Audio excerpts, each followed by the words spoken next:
I want to start arguing about, or debating about, or giving information about, learning about. We could jump right into where we left off. Billboard's on top 25. Patreon, we did that, but I'm not mad. They announced the last 26. The rest Listen, of them. if they're not subscribed to Patreon by now, they're losing out. That's true. Subscribe to the Patreon.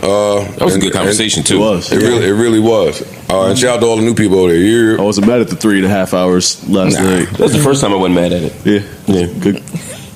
Okay. Y'all doing too much now, nigga. Anyways, like cussing Joe out. Wait, what happened? That's how I be in a parking lot cussing you fuck out. Why? Parking lot. Getting home at 10 o'clock at night. That's why. Yeah. How often does that happen? Not very. Not very. It's not quite that late, no. Right? It's different than what you told me, but I accepted it. There you go. That's it. Yeah. What I told you? Oh, you said, oh man, we at 6:30 most days. Well, that's normally true. That hasn't been true in a very long time. Yeah. Normally might mean something different to you. That's actually okay. I'm sorry. Me too. That's actually the rarity. I'm sorry. Y'all are right. I'm wrong. What I meant to say is that normally happens when the day runs like it's supposed to run. Shade. Also not true, but that's not true either. For real, what? No, he did the same thing when he had videos in the tuck.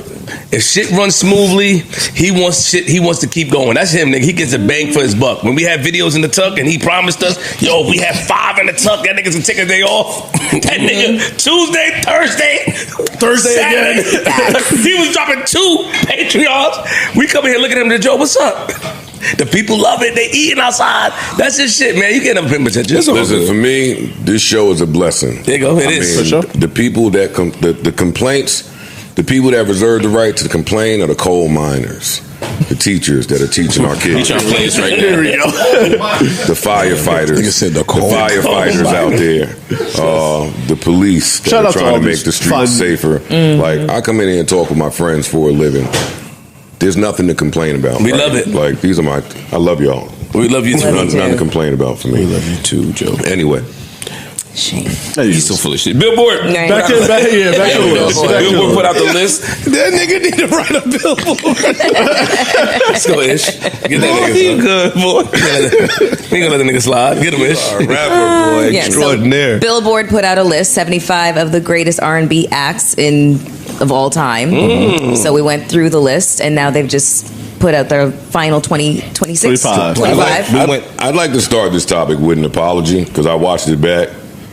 I maybe was a little hard on Aaliyah. Yes. Y'all was hard on a few people. I agree. I think she should be on the list. I just think she should be a lot lower on the list. Where was she? That's my position. Right? She was at 40, I think. That's insane. Yeah. Aaliyah in the 40s is insane. Well, ahead of Dionne Warwick. Yeah. Ahead of Dionne in Warwick. comparison to a lot of the people that were in the 60s and the 70s, you know that. But like Free said, you know, the criteria is what's important. I don't see no criteria where she's in the 40s. Impact. Again, I don't see it. Oh no, her impact was definitely major. No. But I'm saying her impact isn't so high that it trumps all the other people that 5 were criteria. below her. Yeah. She might still be ahead of a couple people. Yeah. I had to go back and look, but she was impactful. Like, Romeo Must Die. no, I'm talking about like the kind of everyday girl R&B singer vibe that still is here today. There was other criteria on that list, though. There was, but she had hits too. Like, She has some of them. rest in peace, Aaliyah. Like, She had hits. I just don't think she has the album that puts her in the 40s. No. Got it. Okay, I see what you're saying. Or the accolades. Yeah, I don't know. It's other, like, again, we go Vocal just range, off of that vocal criteria. ability. It was No. And rest in peace, Aaliyah. Rest in peace. Huge Aaliyah fan, yeah. We're not going to do that. Yeah, let's get to the top 10. Let's do it. No. Can I remind people what 25 down? Because we left off at 26. We left at 26. All right, so you want to do 25 down? Yeah, so basically we'll start at 25. Yeah. We can fly through it. All right, 25, Patti LaBelle. That's fair. hard to be mad at that. 24, Bill Withers. Yes. 23, Teddy Pendergrass. That's a little crazy. I thought he would have been high. This whole run, I feel like, is a little crazy. Oh, yeah, it gets a little tricky. Well, not tricky. It gets crazy as hell. I feel like when we listen to the rest, then we'll probably... It may give this perspective. Yeah, keep it going. I'm not going to interrupt. All right, 22, Luther Vandross. We got to interrupt now. Yeah. Right here. Them two. Teddy and Luther? Teddy and Luther need to be way never higher. are that high. 22? Let me just stop this video real fast. The 75 Best R&B Artists of All Time list caused major controversy, with fans and critics upset over surprising omissions, unexpected rankings, and blurred genre lines. Many felt legends were overlooked in favor of newer or more pop-leaning artists, sparking debates about what truly defines R&B and who deserves to be called the greatest. It's crazy. 21, Donny Hathaway. 20, Otis Redding. This whole run is tough for me, but go ahead. 19, Smokey Robinson. 18, Al Green. 17, Janet Jackson. 16, Mary J. Blige. I live with that. I live with that too. Over to some of them other names that was in the from 25 down. Teddy, Luther should be higher. Teddy to me is right where he should be, and I'll tell you why. Only because of that, again, that group versus individual dynamic. If you start counting Harold Melvin and the Blue Notes, then there's no way he should be there. Yeah. And that's and you say you should be lower then. And from what we've seen in the 26 to 75, a lot of those people, they didn't exclude their group work, because if they excluded some of their group work, they wouldn't even be on the list. And that's why the list is a little janky to me, because I was like, sometimes I agree with you. It seems like you're only there because of these things. The impact that you made with these groups. Okay. 15, Isaac Hayes. 14, Curtis Mayfield. Okay. 13, Sam Cooke. Now we cool. 12, Usher. Sam Cooke don't go before a lot of them names from 17 to 23. I feel like I agree with that, I feel like too. we could swap their 12 to 16 with 17 to 22, and nobody would blink an Curtis eye. Mayfield, Isaac Hayes, no disrespect. I would take Teddy P and Luther and put them and swap those numbers. I probably would too. I would swap those numbers without a problem. Same. Oh, okay. Okay, so that was 12. 11, Ray Charles.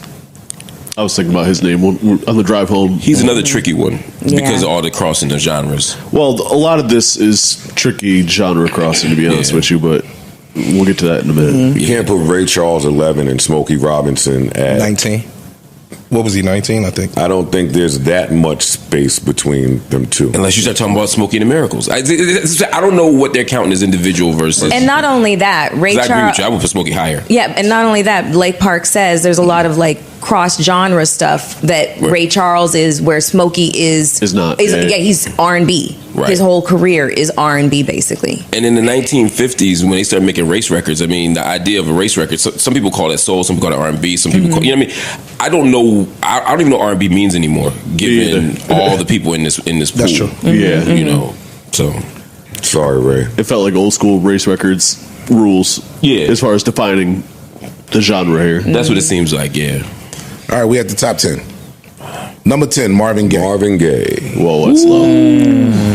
I expected him higher. I thought he would have been higher. I thought Al Green would have been higher. But when you keep going, 9, R. Kelly. 9 is R. Kelly. On no planet is R. Kelly respectfully higher than Marvin Gaye. Except maybe Earth.